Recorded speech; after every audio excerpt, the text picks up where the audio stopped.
Kronologi kasus Enron membeli perusahaan pembangkit listrik. Tujuan dari SOX sebenarnya adalah untuk melindungi investor melalui peningkatan keakuratan dan kepastian mengungkapkan dalam laporan keuangan perusahaan. SOX mewajibkan seperangkat perubahan dalam laporan keuangan perusahaan dan corporate konferensi untuk perusahaan yang sudah go public. Angel Hess and Wang 2004. Sedangkan fokus utama dari SOX adalah untuk meningkatkan integritas proses audit pada perusahaan yang sudah go public dan kelayakan laporan keuangan yang sudah diaudit. Artinya, Kongres Amerika memberi instansi pengadilan dan SEC alat bantu untuk mengawasi atau mengamati laporan keuangan perusahaan publik dan juga memberi PCAOB secara spesifik untuk mengamati peran industri akuntansi dalam audit dan laporan keuangan perusahaan. Sebenarnya SOX terdiri dari beberapa bagian, akan tetapi hanya ada 5 bagian yang penting. 1. Manajemen perusahaan haruslah menyatakan bahwa laporan keuangan dan pengungkapan telah disusun sesuai dengan standar akuntansi keuangan. Perusahaan haruslah mengungkapkan transaksi berdasarkan ketentuan terbaru dan harus menyediakan transaksi neraca yang terinci dan entitas untuk tujuan kasus. Kedua, SOX mengharuskan seluruh perusahaan publik membangun dan memelihara sebuah sistem pengendalian internal untuk melaporkan keuangan dan mewajibkan manajemen untuk mengevaluasi efektivitasnya. SOX merancang standar baku untuk mengontani komite audit. Seluruh anggota komite audit haruslah independen dan paling tidak satu dari mereka haruslah sering ahli keuangan. 4.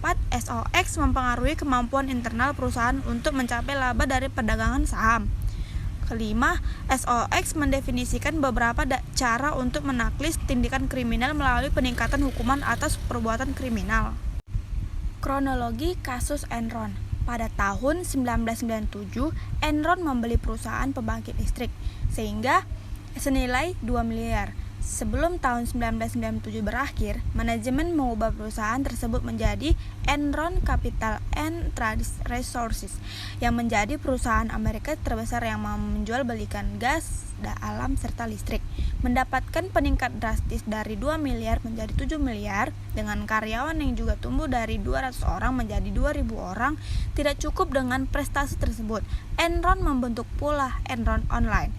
Pada bulan Oktober 1997, EQL merupakan unit usaha Enron yang secara online memasarkan produk energi secara elektronik lewat website.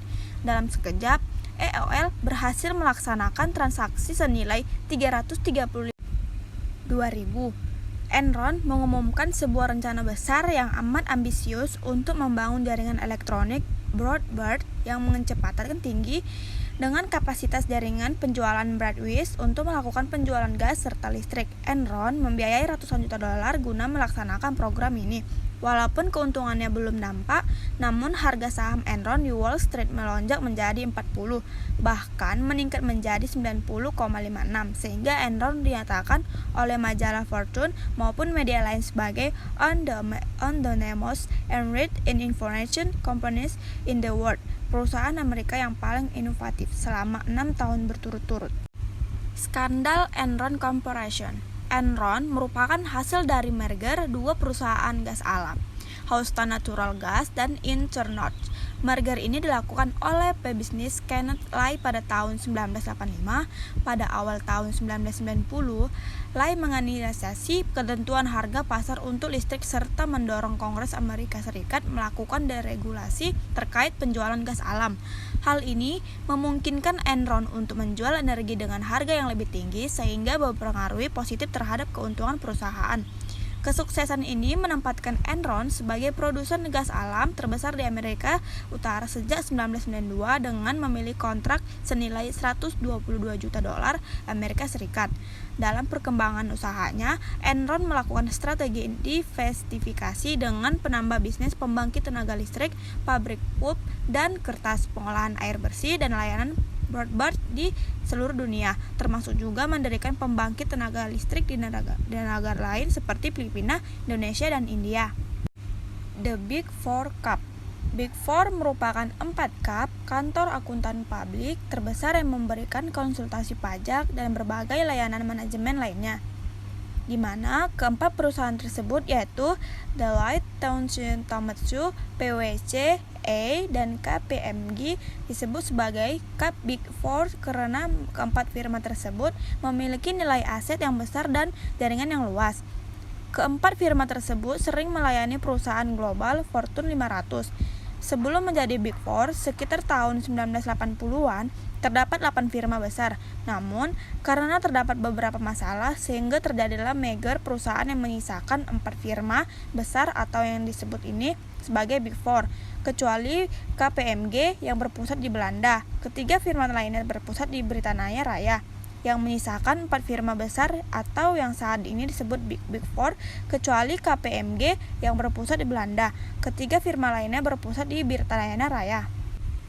Kesimpulan, Sarbanes-Oxley Act atau SOX adalah undang-undang paling baru di Amerika yang disahkan pada tanggal 30 Juli 2002. SOX lahir sebagai akibat dari banyaknya skandal seperti Enron, WorldCom yang mengakibatkan para investor hilang kepercayaan atas laporan keuangan dan audit laporan keuangan dilakukan oleh auditor. Adanya kekosongan standar mengakibatkan pihak perusahaan